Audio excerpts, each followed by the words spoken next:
हाँ तो दोस्तों, इस वीडियो के अंदर हम उत्कर्ष स्मॉल फाइनेंस बैंक के क्वार्टर वन के नंबर्स के बारे में बात करेंगे और जानेंगे कि आपको इस बैंक के अंदर इन्वेस्ट करना चाहिए या नहीं। चलिए शुरू करते हैं।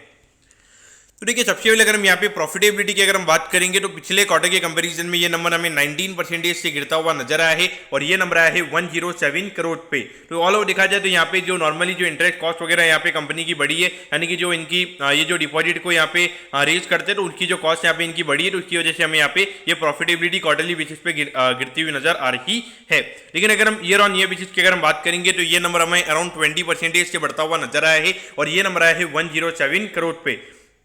तो देखा जाए तो आपको लगेगा कि यहाँ पे 20% की जो ग्रोथ है यहाँ पे काफी अच्छी ग्रोथ रही है, लेकिन मेरे ख्याल से देखा जाए तो ये ग्रोथ का जो नंबर है मेरे ख्याल से काफी लोअर है, क्योंकि एक लोअर बेस इफेक्ट पे यहाँ पे कंपनी की प्रॉफिटेबिलिटी हमें यहाँ पे नजर आती है। और बाकी अगर हम बैंक की अगर हम बात करेंगे तो बहुत सारे बैंक से इसका अराउंड 40 से 50% के लगभग हमें यहाँ पे ईयर ऑन ईयर बेसिस का ग्रोथ देखने को मिला है। तो कहीं ना कहीं देखा जाए तो ग्रोथ के बेसिस पे यहाँ पे ईयर ऑन ईयर बेसिस का जो नंबर है वो हमें यहाँ पे लोअर साइड में यहाँ पे कंपनी का नजर आता है। अगर हम प्रोविजनिंग की अगर हम बात करेंगे तो पिछले क्वार्टर के कंपेरिजन में ये नंबर हमें 123% से बढ़ता हुआ नजर आया है और ये नंबर आया है 76 करोड़ पे। तो देखिए, कहीं ना कहीं यहाँ पे जो प्रोविजनिंग के नंबर हमें डबल से भी ज्यादा क्वार्टरली बेसिस पे बढ़ते हुए नजर आ रहे हैं। तो ये थोड़ा मार्केट के लिए मेरे ख्याल से बैड इंडिकेशन यहाँ पे रह सकता है, क्योंकि देखिए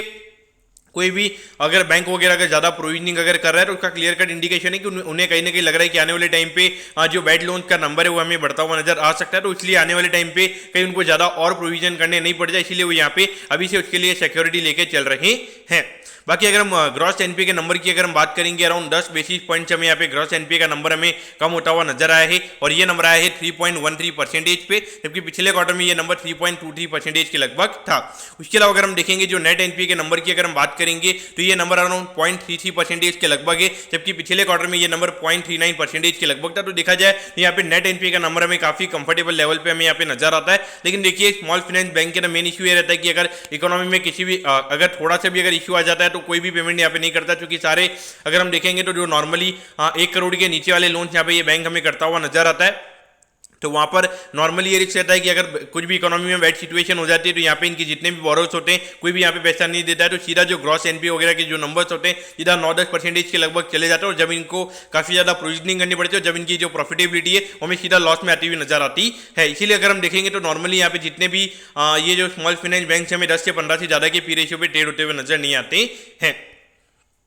तो यहाँ पर अगर हम देखेंगे तो देखिए यहाँ पे लगभग जो कंपनी ने आई थिंक 25 के लगभग यहाँ पे कंपनी ने आईपीओ दिया था, तो वहां से अगर आप देखोगे तो ऑलमोस्ट यहाँ पे स्टॉक हमें डबल होता हुआ नजर आया है। यहाँ पर आपको क्या करना चाहिए, तो देखिए मेरे ख्याल से देखा जाए तो अभी स्मॉल फाइनेंस बैंक को अगर आपको बाय करना था तो मेरे ख्याल से 1 से 1.5 साल पहले यहाँ पे इन बैंक को बाय करने का मेरे ख्याल से बहुत ही बढ़िया यहाँ पे सिचुएशन थी। लेकिन अभी मुझे लगता है कि सारा जो स्मॉल फाइनेंस बैंक की अगर मैं बात करूंगा तो काफी ज्यादा मुझे प्राइस दिन यहाँ पे ये स्टॉक नजर आते हैं। मुझे लगता है कि अभी जो बुल मार्केट अभी जो आने वाला है तो वहाँ पे मुझे लगता है कि जो बैंकिंग स्टॉक्स है वो यहाँ पे ज्यादा आउट परफॉर्म हमें करते हुए नजर आएंगे। लेकिन उसके पीछे का मुझे लगता है कि यहाँ पे बैंक्स वगैरह यहाँ पे पूरा इंडिया भी लेके बैठा हुआ है, तो मुझे लगता है कि कहीं ना कहीं देखा जाए